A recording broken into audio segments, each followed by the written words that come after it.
people? Welcome back to Guitkits. I'm going to call this Guitkits, although I might need to do a little bit of work with this guitar, man. I'm still calling it Guitkits, man. Truth is, it's been up in the attic for like 15 years. And I just, you know what I mean? Haven't actually brought it up to tune, and I'll explain why in a little bit, man.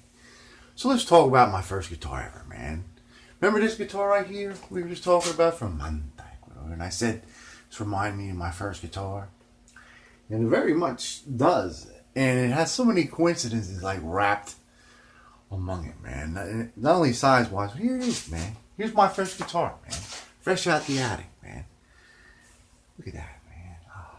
Now, this guitar I restored my brother like in the year 2000 out in the garage back at home.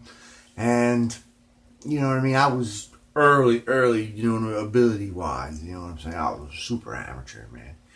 And I thought I did a pretty good job. It was the first guitar I really ever restored, acoustic guitar. You know what I mean? And, you know what I mean? I brought it up to pitch, played a song on it, and I heard like, goes, ooh. Well, I just detuned it real quick. So I thought the whole bridge piece was going to fly off, because that's what happened originally. You know what I'm saying? The bridge had flown off, probably like 1998, roundabout. So, you know what I mean? I tried to restore it. Oh, my goal here is to bring it up to tune and to play one song on it for you. You know what I mean? This might be a mistake, man. I might destroy my guitar. So let's talk about my first guitar, man. The year was like 1989, man. You know what I mean? It was Christmas time. You know, I was a man. I was 13. Right? And my mom, Christmas, busted out this guitar, man. You know, a red guitar, man. Got it. See, Square Mall, Farrington Music. She paid a princely sum of $100 for it, man. It came with a strap, it came with a pitch pipe, and it came with 2 picks, man. And for about a year, I just sort of like, you know what I mean, beat on the thing. I didn't even attempt to learn any like musical chords. You know what I mean? I was like, you know, was recording like songs and goofball stuff on it. I didn't even bother, man. Right around 1990 though came around, man. I started changing a little bit, getting older. You know what I mean? Now I'm going in high school. I'm a serious man, you know what I'm saying? And I like seriously started learning how to play it. You know, around about late 1990. You know what I'm saying? Right about it. These are all estimations, folks. You know what I'm saying? Give or take about 15 years. So basically by like the end of 1990, I started learning some chords and stuff. You know what I mean? And I immediately, instead of like trying to learn songs, I started like writing my own songs. You know what I mean? I wrote like a whole bunch of songs. So like December 1990 is like when I first started like learning how to seriously play the guitar, man. And I'll tell you that the coincidence between these two guitars doesn't begin there. This is a Maxtone SG-J03. It's made by the Typhlon Corporation. Now the Typhlon Corporation, or Typheng Corporation, was founded in 1970 by a guy named Apollo Su. And he's a Taiwanese businessman. He was specialized in the exportation from Taiwan of musical instruments and suitcases. Isn't that funny? Because this was that we got in Manta, the guy specialized in musical instruments and suitcases on a street corner. Right? Isn't that crazy, man? And this guy founded his business on suitcases. You know what I mean? Other people's stuff. Just selling other people's stuff to the world. Isn't that crazy, man? And they're both the same size. Guitars. This scale is a big boy, a 25.5. This is actually like a 25.75 scale. It's a weird scale for it. Like, and my entry level guitar, that's why I learned how to not play guitar. You know what I mean? Because my guitar was too big. So anyway, this company essentially exported a lot of guitars, started making their own guitars like around about 77, set up their own factory. Because Taiwan was like the new Hong Kong, man. First went Japan. Japan went all glitz. Right, Hong Kong became glitz, then Taiwan became glitz. And China, like, sort of like, hey, what about us? You know, we're the biggest one. You know, and Korea kind of got in the middle there, you know what I mean? But we're not talking about the history of, like, you know what I mean, Asia right now, because you can read it, Wikipedia all day long about that shit. Let's talk about this, man. Let's talk about this guitar. You know what I mean? A little bit more history of it. I'm going to put it on the slab. I got a little case for it, believe it or not, because it's a near and dear treasure. We're going to try to bring up the pitch after talking to you about it. You know what I mean? I found a cable in the drawer recently that I want to talk to you about also. So, I mean, I just thought like a piece of wire, man. You know what I mean? I got all kinds of tricks and trades up for you, man. So, peace be with you. Welcome back to Guitkits. Let's get started, man. Get it. So when I was like 13 years old, the oldest boy next door, I guess moved out, got his own place, something like that, man. His name was Ed. I wouldn't recognize the kid if I fell over him. You know what I mean? He's probably like an old man by now, because I'm old as hell. So, you know what I mean? This fella, he moved out, and his parents or him chucked all of his, like, you know what I mean, belongings out on the curb, man. I scored an old black and white television, you know what I mean? Like a 12-inch black and white television, something like that. A whole catch of awesome new wave records. A cool old, you know what I mean, stereo system. And this guitar case, man. Paisan, man, he got a nice little case there. Now it's all totally falling apart. I mean, it's been eaten by mice. You know what I mean? It's all jacked up. But hey, man, it's kept my, you know what I mean? Oh, look at that. Opening the guitar case just falls apart. It's kept everything sort of alive for the past while. Let's get this guitar out of here before this case totally turns into dust. Hold up. So this is the entire outfit, man, from Christmas 1989, man. There it is, man. The Maxtone student guitar with an impossible near 26-inch scale, SG-J03, made in Taiwan, right? And steel string. And there's the original strap, the original pitch pipe. Farrington's Music, that's where my mom got it, and this is part of the deal. You know what I mean? $100 and 2 Fender donor picks. This is like unprecedented to still own all this stuff, man. And I'm glad that it still exists. Now, I played this guitar, you know what I mean, until it fell apart. Like around 98, I remember I was tuning it up. You know, I'd already had like a real acoustic guitar by then, but you know what I mean? Sentimental guy. And the bridge pieces flew off, man. And I was, ooh, that's not good, man.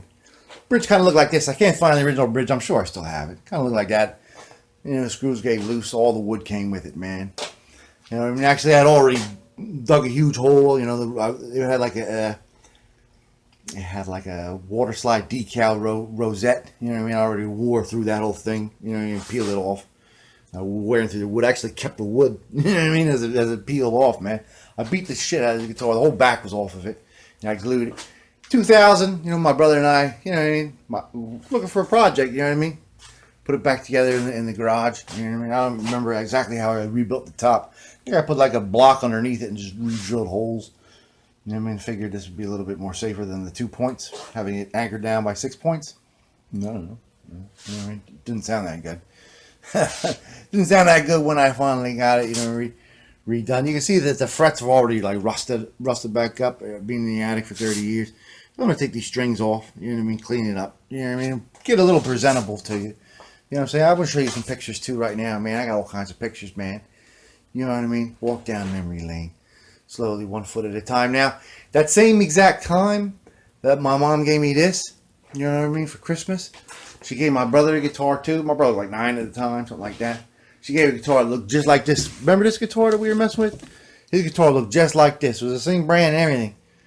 Can't find it though, you know what I mean? My mom looked everywhere. It's probably in the closet somewhere, man. This is a little earlier example, but it looked exactly like that, man. I don't think he ever used it. I think I used it more than him. You know, I sort of learned chords on that particular guitar because this had a huge scale, and that was like, you know what I mean? You know what I mean, like a real small scale, like a Rickenbacker, you know, 325 scale. So let's clean it up, man. I'm gonna take the strings off it and clean it up, and I'll show you some pictures right now, man. Let's take a nice leisurely walk down memory lane. Now, one more thing, man, I want to say before we do that memory lane thing. I can't find any other examples of this guitar on the internet at all, man. Nothing.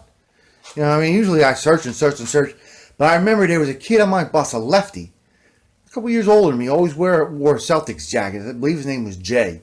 And he was a lefty, man. He played the same exact guitar, you know what I mean? He told me, oh yeah, my mom got it for me at Farrington's too, man. You know what I mean? That's the only other time I've ever seen this particular guitar, man. So this is where the saga begins, man. This is probably around like 1989, 1990.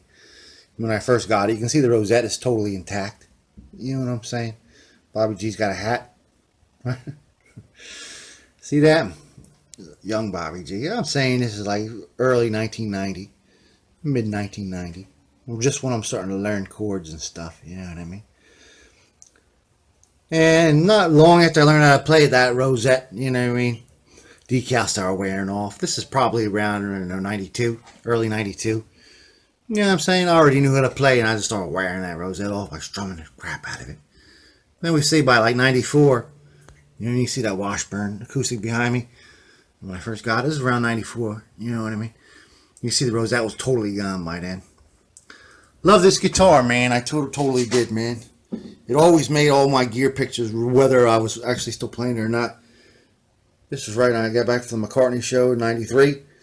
And there's all my gear. You know what I mean? This is like a 94 shot of all my gear. See it? Proudly in there, man. Old Hofner. Proud Papa. And this is probably around 95. Still in the furnace room, man. Always hanging in that furnace room. My brother and I, you know what I mean? We had when my mom's a clean room, we just put stuff in bags and threw it in the back of the furnace room, right? Figured my mom never checked there. So we started hanging out in the furnace room because all our stuff was down there. But see it behind me, man? There it is. Still toning the Max, man. This is a picture from around about 2000, right after I was done restoring it with my brother in the garage. You know what I mean? Still made all the gear. There's my brother's little guitar still. Right around the year 2000. You know, this is a picture from about 2002, 2003, all my gear.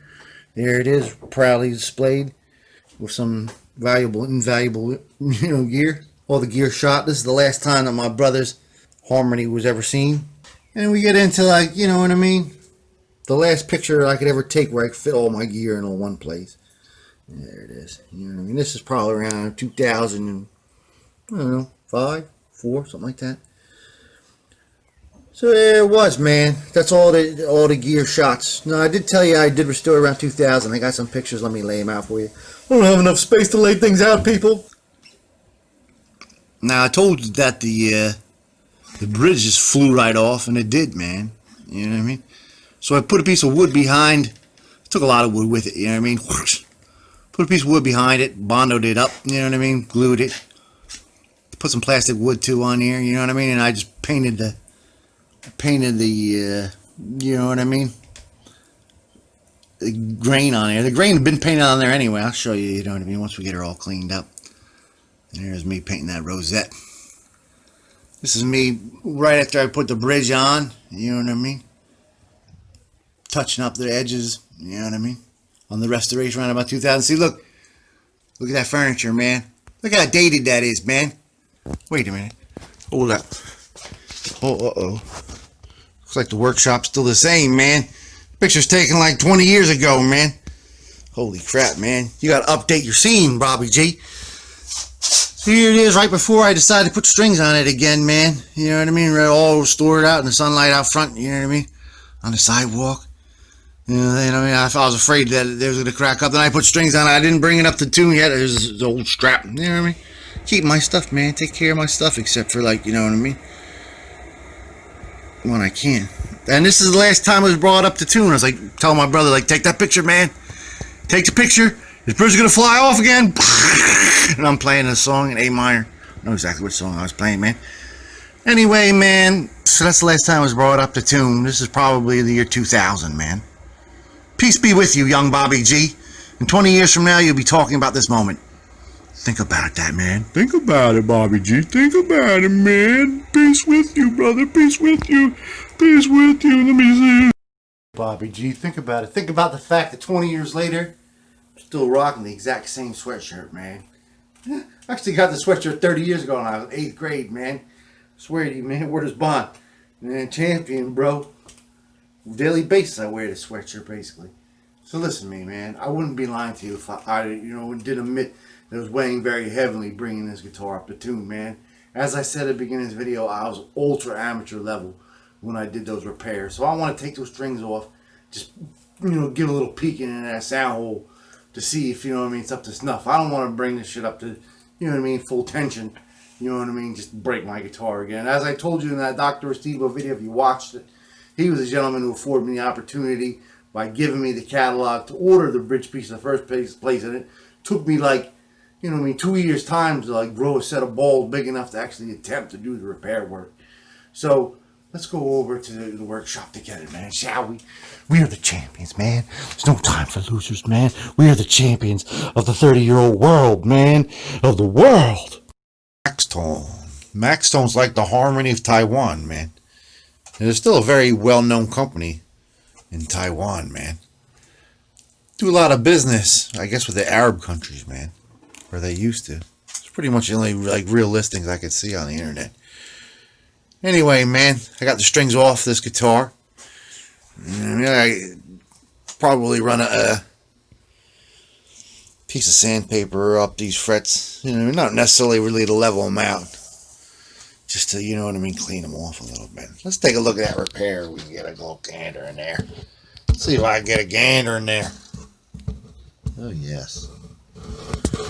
Oh, yeah, so I did. I ran some boards behind it. You know what I mean? I bondoed it all up. You see the bondo sticking out. See the holes have been re-drilled. Looks like it'll hold, man. Looks like it's held for all these years. We get a song out of this motherfucker. If it breaks again, we'll have an episode part 2, man. Yeah, that's fun. We like part 2 episodes. Alright, man. So there we go. Let's clean it off, put the strings back on it, and tell a couple more stories. Now, the tale of the tape. Over to you, tape. People like straight tripping looking at this, man. Some of the younger folks like, what's that, man? The older folks like, oh, he's got a tape cassette, man. Hey, this is what we used to listen to music on, man. We used to use it to, like, you know what I mean? Bootleg songs off the radio. Bootleg records off of friends. You know, make tapes for our Walkmans, right? You know what I'm saying? This is what we use, man. It's a tape cassette.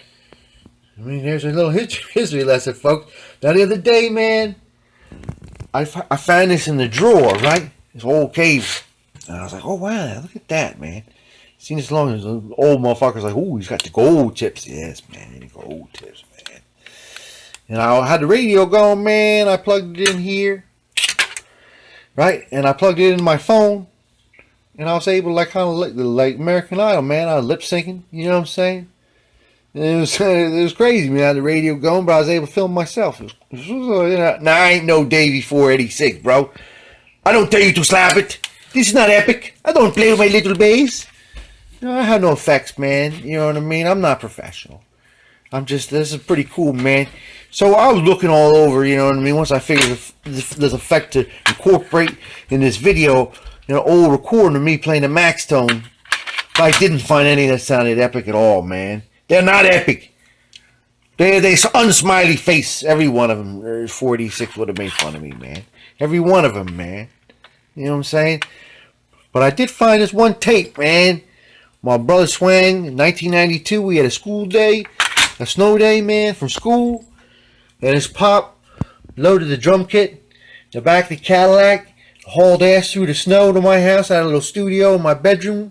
You know what I mean? We recorded this little cut that he wrote for Holiday.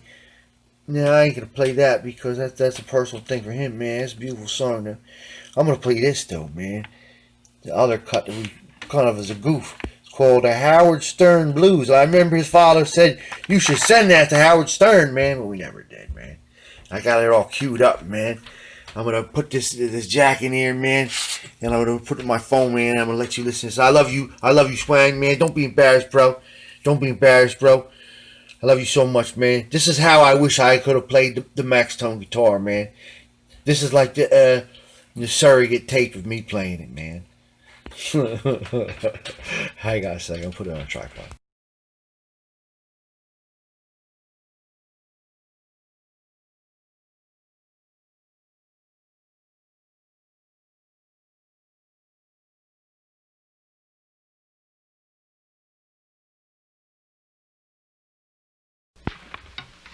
Rolling take one, David Dinkin blues album.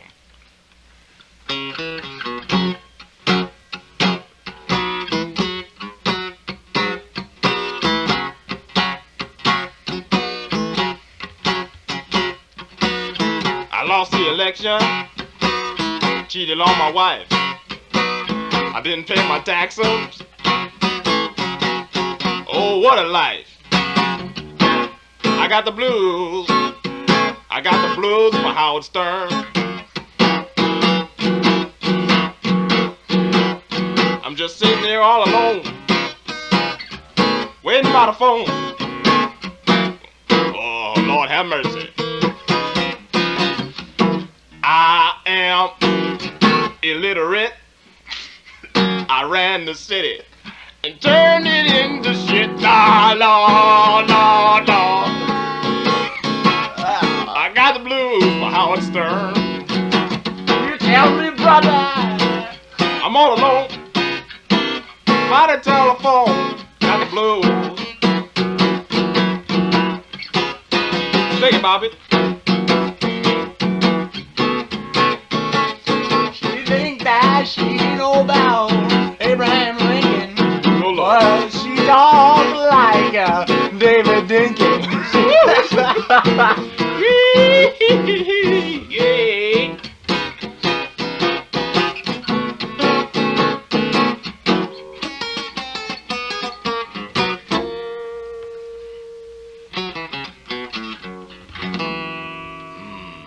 Yeah, that's some deep blues there, Sonny. It's just the guitar, folks. It's not me.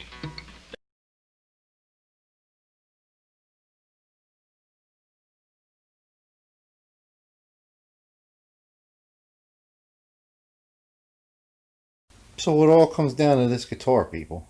This is where the obsession began. The Maxtone.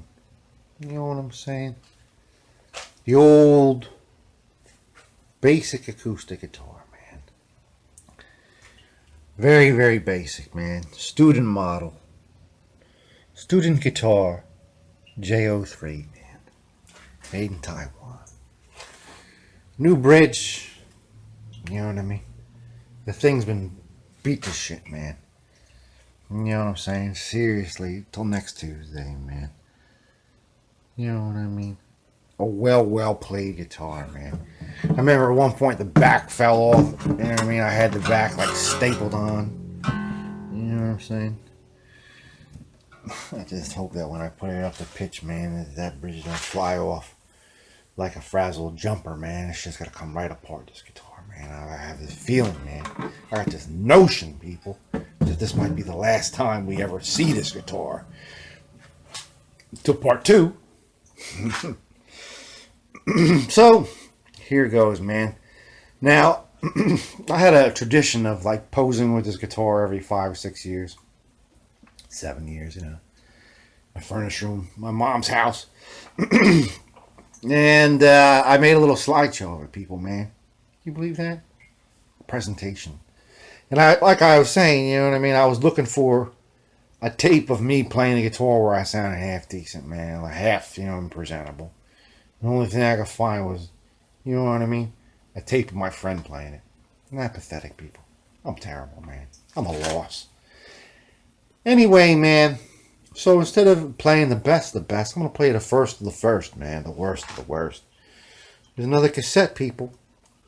This cassette is the first cassette ever of me playing this guitar, man.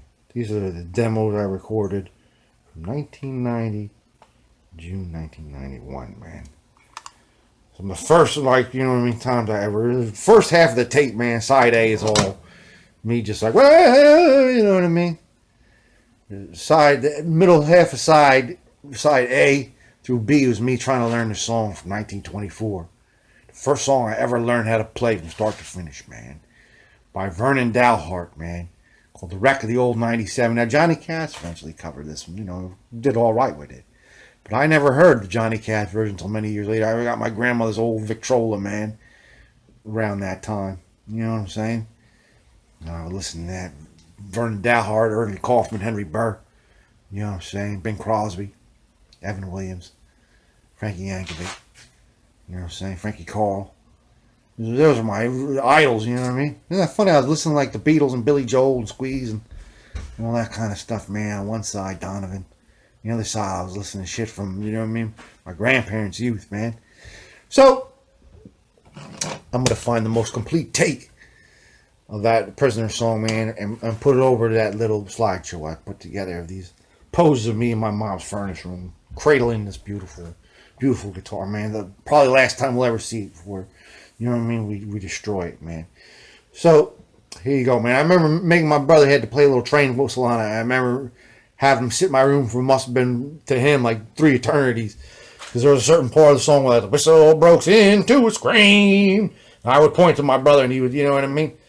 Would nod to him, you know what I mean? Toot, toot. And he must have sat there for like 3 days, man. While I, played through this song until I got it right. So here it is, people. I love you, man. I miss you. I want to be with you forever. It's just too long, man. It's just forever. 1, 2, 3, 4. This is the story of the wrecking on 7. They give him his orders at Monroe, Virginia, saying, "Keep your way behind time." This is not 38, but it's old 97. You must put her on the center on time. He looked round there to his black dreams and found his dad shoveling a little more coal. And when we crossed that wide old mountain, you can watch 97 roll. He was going down the Great Lake at 90 miles an hour when his whistle broke into a scream. He was climbing the wreck with his hand on the throttle and was scalded to death with steam.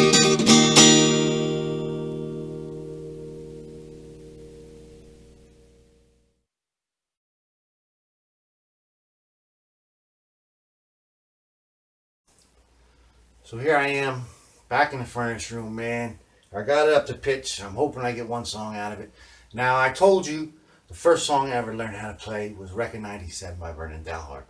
The second song I ever learned how to play was a song called Brown Eyed Girl by Van Morrison. Just because I heard a pretty girl in one of my classes in high school say, "Oh, I love Van Morrison." So I immediately learned how to play this song, man. And every time there's been a party, a gathering, a get-together, anything, man. Guitar gets in Bobby G's hand, drunk, sober, whatever, man. I play that song always. So I'm going to retire that song forever from the Bobby G arsenal. Never play it again after this, man. Please, guitar, don't fail me. Hey, where do we go? The days when the rains came. Down at the hollow, playing a new game. Laughing and a running, hey, hey. Skipping and a jumping. In the misty morning, oh well, oh, I'm recording, Ma. Jeez, did you see me? I got all my internet friends here. Are you down here again? It's 2 o'clock in the morning. Did you clean your room like I asked you to? No. And I don't mean stuffing the stuff under the bed or in the closet or in a bag. I mean clean your room. Hey, folks, man, the Maxtone SG student guitar, man. I'm busted, man. Peace be with you, man. Don't watch this episode.